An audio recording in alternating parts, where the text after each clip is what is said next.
É útil lembrar que tal é realmente a significação interior de numerosos ensinamentos antigos. O mais bem conhecido de nós é o cristianismo ou o ensinamento dos evangelhos, onde todas as explicações da vida humana se baseiam na ideia de que os homens vivem no sonho e devem, antes de tudo, despertar-se. No entanto, quase nunca essa ideia é compreendida como deveria ser, ou seja, no presente caso, ao pé da letra. Entretanto, toda a questão é saber como um homem pode despertar. O ensinamento dos evangelhos exige o despertar, mas não diz como despertar. O estudo psicológico da consciência mostra que é somente a partir do momento em que o homem vê que está adormecido que se pode dizer dele que está a caminho do despertar. Jamais poderá despertar-se antes de ter visto que está adormecido. Esses dois estados, sono e sono desperto, são os dois únicos estados em que vive o homem. Além deles, o homem poderá conhecer dois outros estados de consciência, mas estes só lhe são acessíveis depois de dura e prolongada luta. Esses dois estados superiores de consciência são denominados consciência de si e consciência objetiva. Admite-se geralmente que possuímos a consciência de si, que somos conscientes de nós mesmos, ou pelo menos que podemos ser conscientes de nós mesmos, mesmo no instante em que desejarmos. Mas na realidade, a consciência de si é um estado que nós nos atribuímos sem o menor direito. Quanto à consciência objetiva, é um estado do qual nada sabemos. A consciência de si é um estado no qual o homem se torna objetivo em relação a si mesmo, e a consciência objetiva é um estado no qual ele entra em contato com o mundo real ou objetivo, do qual está atualmente separado pelos sentidos, pelos sonhos e pelos estados subjetivos de consciência. Outra definição dos 4 estados de consciência pode ser estabelecida de acordo com as possibilidades que eles oferecem de se conhecer a verdade. No primeiro estado de consciência, o sono, nada podemos saber da verdade.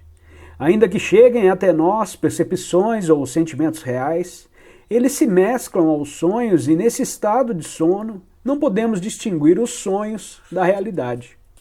No segundo estado de consciência, isto é, no sono desperto, só podemos conhecer uma verdade relativa, de onde o termo consciência relativa. No terceiro estado de consciência, ou seja, no estado de consciência de si, podemos conhecer toda a verdade sobre nós mesmos. No quarto estado, que é o estado de consciência objetiva, o homem se encontra em condições de conhecer toda a verdade sobre todas as coisas, pode estudar as coisas em si mesmas, o mundo tal como é.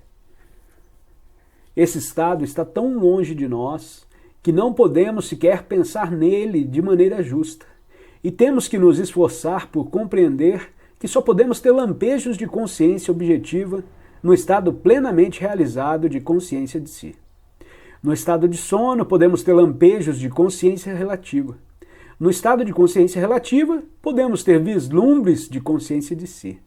Mas se quisermos ter períodos mais longos de consciência de si, e não apenas breves clarões, devemos compreender que eles não podem surgir por si só. Exigem um ato de vontade.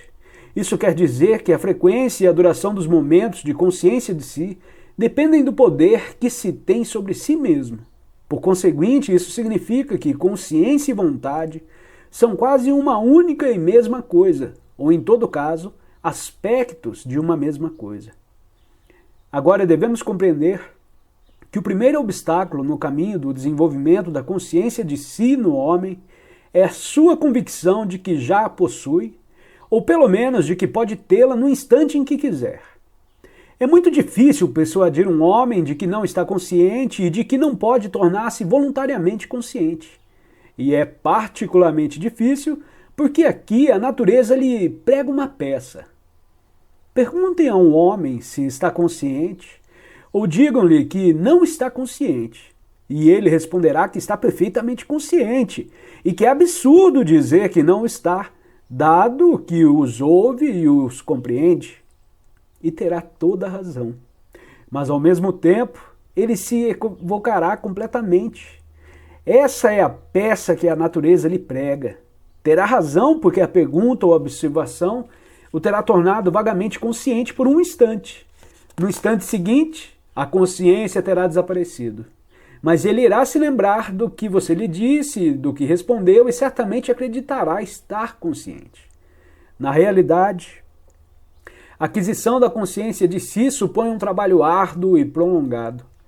Como poderia um homem submeter-se a tal trabalho se pensar que já possui a própria coisa que lhe prometem como resultado de um trabalho árduo e prolongado?